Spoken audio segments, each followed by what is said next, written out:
5 mistakes to avoid before you sell your house. Mistake number 2, incorrect pricing. Last week I did a video on underpricing your house for the market. This week's video is about overpricing your house. So buyers today are very savvy. They start out online, they look at houses, and then most graduate to getting in their car and driving past a house that's of interest to them.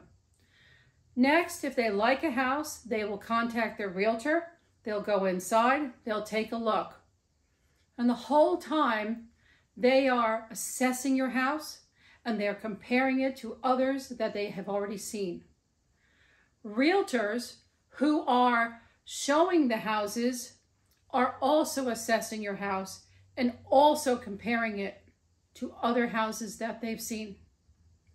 If either party feels that your house is overpriced, they will not put an offer in on it. And if they do, it'll be a lot lower than what you expect it to be. Overpricing your house is frustrating for you, the seller, for the buyer, and for the realtor. This has been Richelle Ward with your Monday Market Minute, and I would like for you to subscribe to our channel.